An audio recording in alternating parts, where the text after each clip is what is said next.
On September 9, 1999, 36-year-old Girly Chew Hossencofft disappeared from her Albuquerque, New Mexico apartment.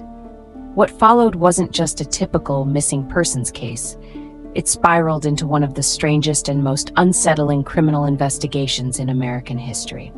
This story involves a delusional conman claiming to be an alien-human hybrid, a devoted follower convinced of his cosmic mission, and a murder mystery that still leaves questions unanswered. Welcome to my channel.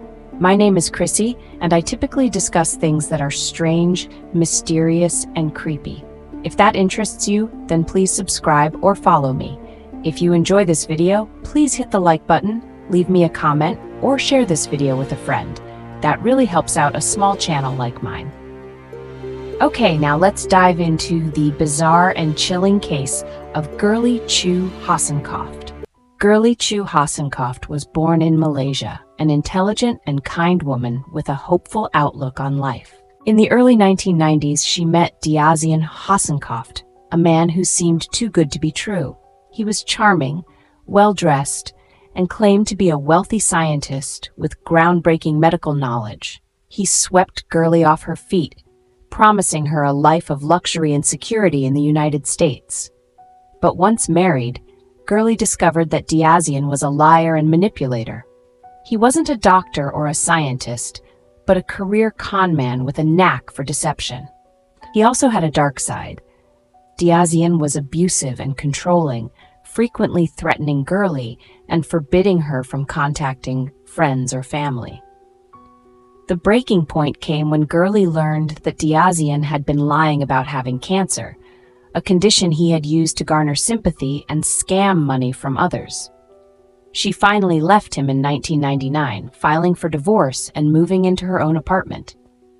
But Girly's newfound independence would be short-lived. On September 9, 1999, Girly didn't show up for work at the bank, a move that alarmed her coworkers, who immediately contacted the police. When officers arrived at her apartment, they found signs of a struggle. The carpet was soaked with bleach, suggesting an attempt to clean up blood, and there were clear drag marks. Investigators soon learned that Girly had confided in friends that she feared for her life. She had told them that if anything happened to her, her estranged husband, Diazien Hossencofft, would be responsible. As police delved into Diazien's life, they uncovered a web of deceit that seemed ripped from a science fiction novel. Diazien claimed to be an alien-human hybrid, immortal, and sent to Earth to prepare humanity for a great cosmic battle. He told his followers that he was developing a serum to grant eternal life and cure all diseases, a claim that helped him scam countless victims out of their savings. But Diazien didn't work alone. Investigators discovered that he had a loyal follower, Henning, a successful fashion designer and conspiracy theorist who had become infatuated with him. Linda believed every word Diazien said and viewed him as a messianic figure. Linda and Diazien's beliefs grew increasingly bizarre. They spoke of alien abductions, reptilian overlords controlling the government, and the need to eliminate threats to their divine mission. Girly, in their eyes, had become one of those threats. The investigation quickly pointed to Diazien and Linda as prime suspects. Witnesses reported seeing Diazien and Linda shopping for suspicious items like tarps and duct tape in the days leading up to Girly's disappearance. Blood matching Girly's DNA was found in Diazien's car, on a tarp, and at Linda's home. But the strangest twist came when Linda's own blood was discovered at Girly's apartment. Investigators speculated that Linda had injured herself during the struggle. Despite overwhelming evidence, Diazien maintained his bizarre claims. He told detectives that he was working with shadowy extraterrestrial forces and that Girly's disappearance was part of a larger intergalactic plan. Linda echoed these sentiments, insisting that Diazien was the key to humanity's salvation. The trial of Linda Henning in 2002 was as strange as the case itself. Linda, dressed impeccably in court, alternated between denying her involvement and spouting conspiracy theories. She accused the prosecution of being part of a government cover-up and claimed that extraterrestrial beings had orchestrated the murder.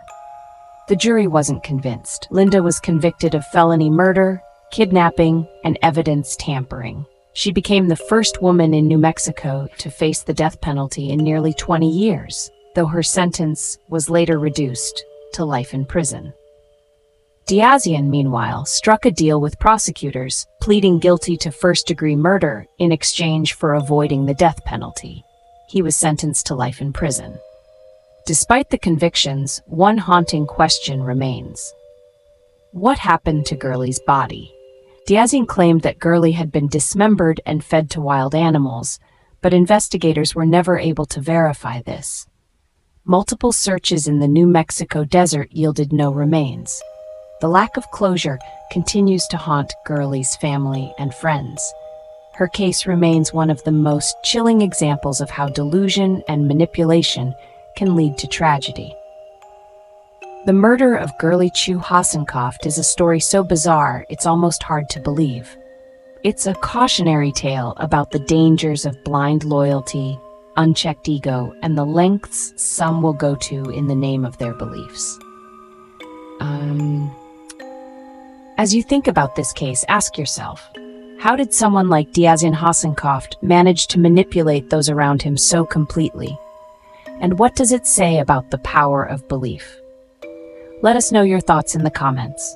Thank you so much for watching. Be sure to subscribe for more true crime cases like this, mysterious events, and more. Until next time, please stay safe, and as always, stay curious.